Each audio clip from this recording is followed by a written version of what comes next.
Good morning, and we are going to be starting chapter 8 today with Bound for Oregon. In the end of chapter 7, she had a pretty good scare with Cindy and Marion. So we're going to kind of see how this trip continues on with chapter 8. Be not like dumb driven cattle, I proclaimed, my arms stretched out, one finger pointing upward the way I'd seen our young minister do during his sermons back home in Arkansas. Be a hero in the strife. Mary Ellen! I turned, startled, to find Lavinia frowning at me. I don't think it is very nice to talk about our poor cattle that way, she admonished me. I had thought I was alone, washing the noontime dishes in a tiny trickle of a stream, with only the cattle for company. They grazed quietly nearby, a ragged patchwork of brown and white and black, their heads down, tails switching at the flies.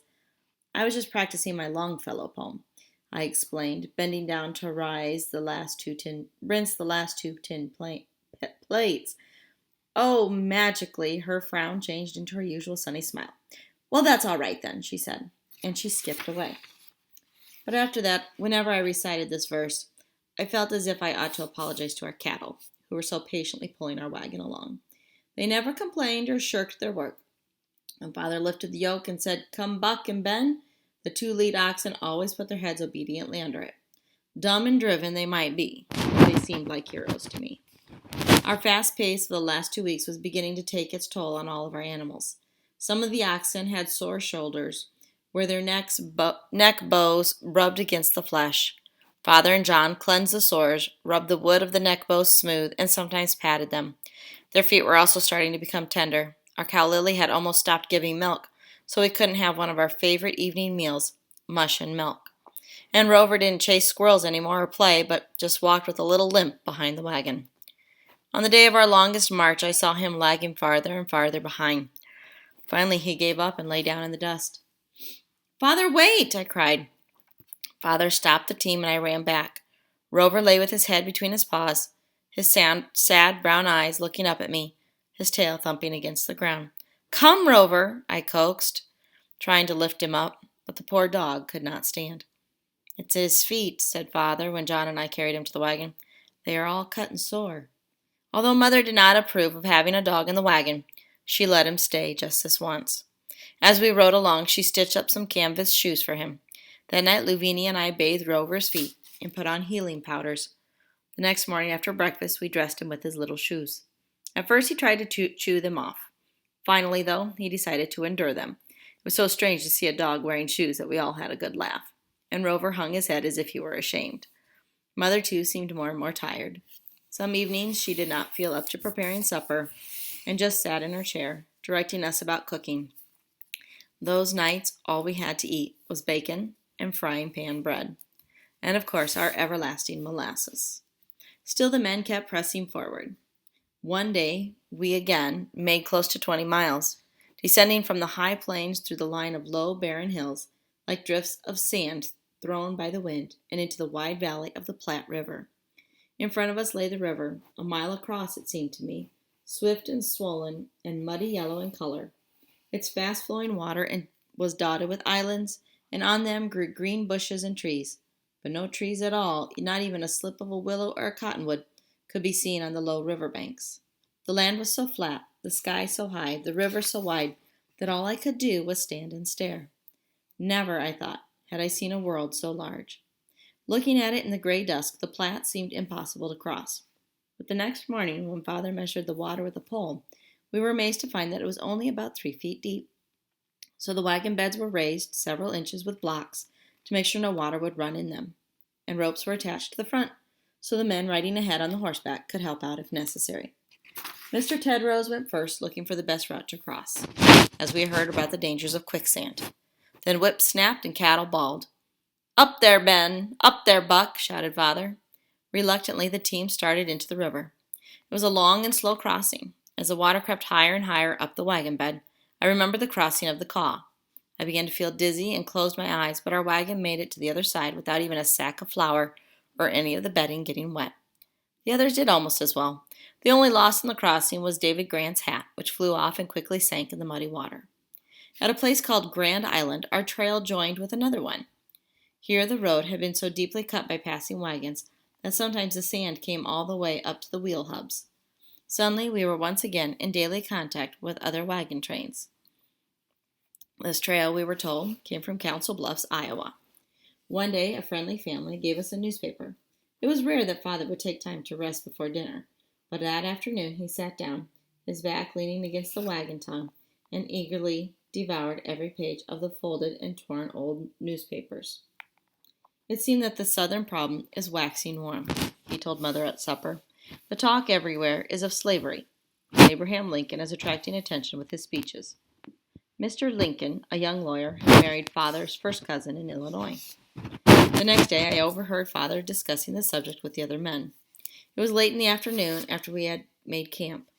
The men had put the animals out to feed.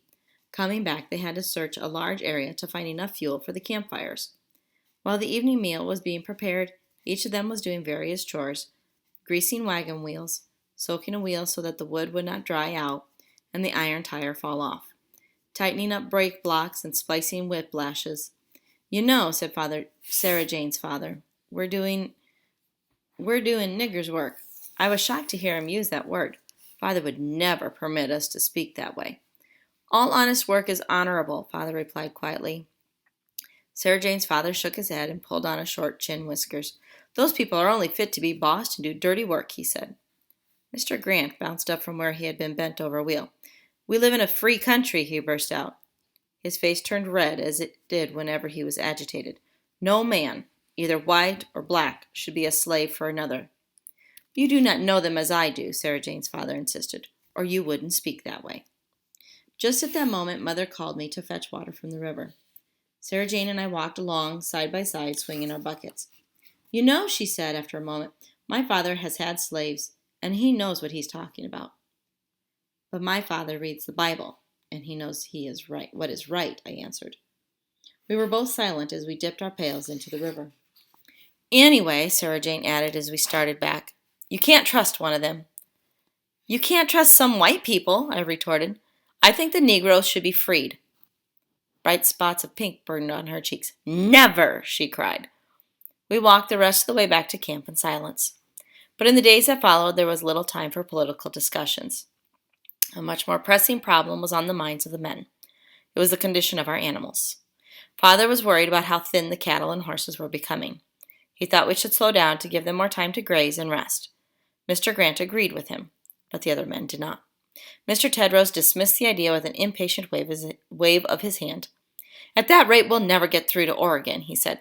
Other trains are passing us every day now. They will be the ones who get the best land, and we will have to take what is left. My animals are sound. They will not wear out. We are already 2 weeks behind schedule, added Sarah Jane's father. We cannot afford to lose any more time. I could hear their raised voices talking long after I went to bed. At breakfast the next morning, Father's face was somber. Looks as if we're going to have to go our separate ways, he told us. That noon, when we stopped to have our lunch and let the cattle graze for an hour, Sarah Jane's family and the Tedroses went on without us. It was sad to have to say goodbye to Sarah Jane.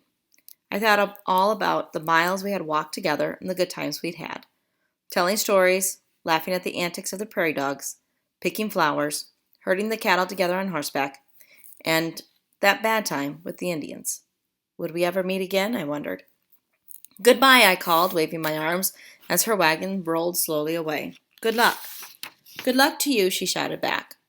We kept waving at each other as her wagon, with Sarah Jane's yellow sunbonnet beside it, grew smaller and smaller in the distance. Finally, it disappeared in the shimmering sun. That afternoon, I walked by myself along the warm, sandy road. Dust filled my throat.